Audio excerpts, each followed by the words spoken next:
Trump melihat upaya tersebut menurut Iran memasuki situasi politik yang eksplosif, tepat ketika Washington berbicara tentang negosiasi yang hampir selesai. Gencatan senjata tetap berlaku dan pembukaan Selat Hormuz tanpa pemerasan dari Iran. Pada hari Selasa ini, apa yang tampaknya berjalan menuju kemenangan diplomatik Gedung Putih berubah menjadi krisis beresiko tinggi. Setelah pasukan Amerika menyerang kapal-kapal yang terkait dengan Garda Revolusi yang dituduh menebar ranjau di laut, ledakan-ledakan menghantam wilayah strategis di Iran Selatan dan Israel mulai mempersiapkan respons yang lebih keras terhadap Hizbullah di Lebanon.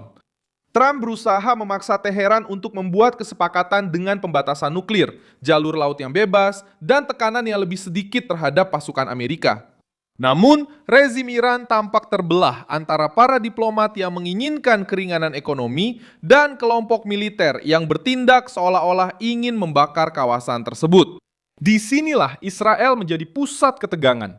Karena Netanyahu tidak mau melihat Iran mendapat ruang bernapas, sementara sekutu-sekutunya yang bersenjata terus menekan perbatasan utara Israel. Apa sebenarnya yang meledak di dalam kesepakatan ini?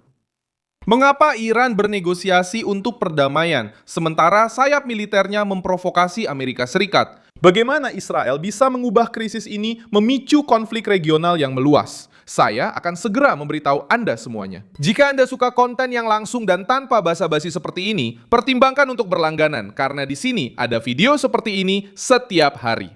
Pemerintahan Trump bekerja untuk merampungkan kesepakatan komprehensif dengan Teheran.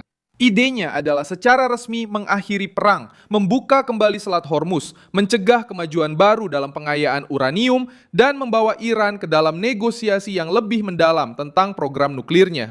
Pejabat Amerika mengatakan bahwa kesepakatan sudah hampir tercapai, tetapi belum ada tanda tangan karena sistem Iran tidak merespons secepat yang diinginkan Washington.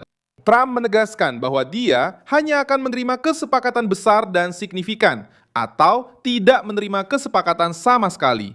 Bagian utama dari rencana itu mudah dipahami.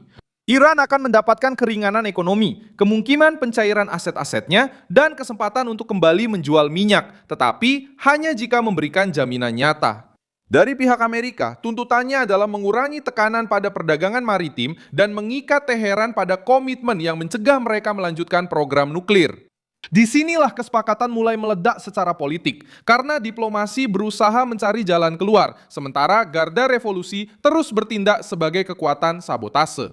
Menurut informasi yang disampaikan oleh pejabat Amerika, pasukan Amerika Serikat melakukan serangan defensif di selatan Iran untuk melindungi pasukan dan pesawat mereka. Targetnya termasuk lokasi peluncuran rudal dan kapal-kapal Iran yang menurut laporan tersebut mencoba menempatkan ranjau di laut. 2 kapal yang terkait dengan Garda Revolusi dilaporkan telah dihancurkan. Selain titik peluncuran rudal permukaan di Bandar Abbas, wilayah strategis bagi Angkatan Laut Iran. Detail yang paling serius adalah bahwa Washington mencoba menyajikan serangan-serangan ini sebagai tindakan defensif, tanpa menyatakan berakhirnya gencatan senjata. Dalam praktiknya, pesannya sangat tegas. Trump masih menginginkan kesepakatan, tetapi tidak akan membiarkan Iran menggunakan negosiasi sebagai tameng untuk menyerang militer Amerika. Gencatan senjata tetap menjadi kata resmi. Namun, fakta di lapangan menunjukkan adanya gencatan senjata yang rapuh dengan bom, drone, ranjau, dan kapal-kapal dalam keadaan siaga. Bandar Abbas telah menjadi simbol dari risiko ini. Kota pesisir Iran tersebut mencatat ledakan dan laporan kebakaran. Sementara, media yang terkait dengan wilayah itu menyatakan bahwa situasinya sudah terkendali. Meskipun begitu, suara ledakan terdengar di dekat area militer yang sensitif. Hal ini menunjukkan bahwa negosiasi tidak lagi hanya menjadi tugas para diplomat, tetapi kini bergantung pada kedisiplinan nyata dari pasukan Iran. Jika Garda Revolusi terus menguji batas, Trump mungkin terpaksa merespons lebih sering. Teheran mencoba bermain di 2 sisi. Di depan umum, perwakilan Iran mengatakan bahwa ada kemajuan dalam pembicaraan, tetapi mereka membantah bahwa kesepakatan sudah siap untuk ditandatangani.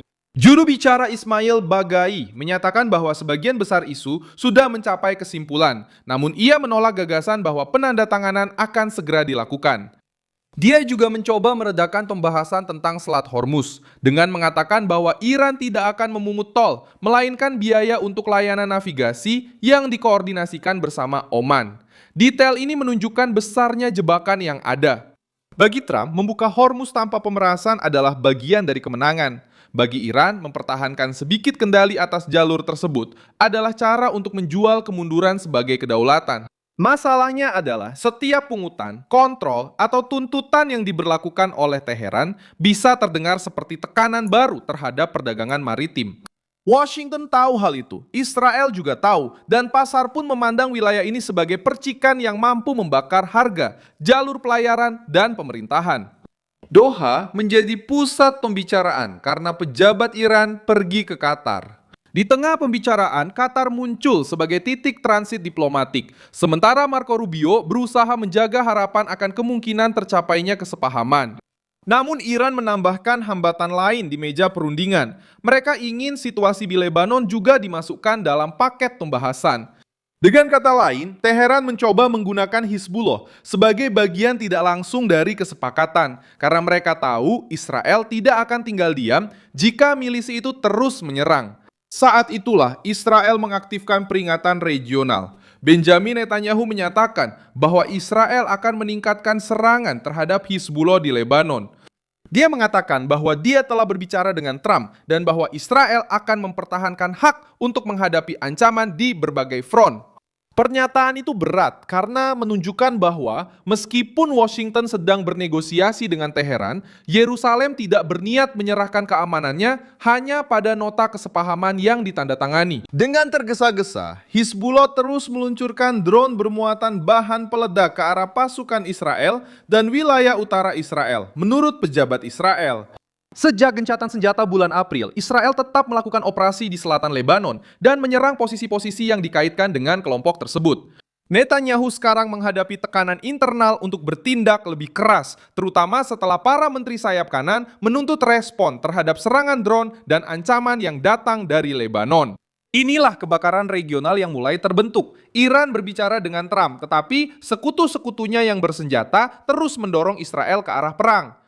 Oposisi Israel juga ikut dalam perdebatan, tetapi dengan alasan yang berbeda. Dan Yair Lapid mengkritik kesepakatan yang sedang muncul antara Amerika Serikat dan Iran, serta menyatakan bahwa itu akan buruk bagi Israel dan kawasan.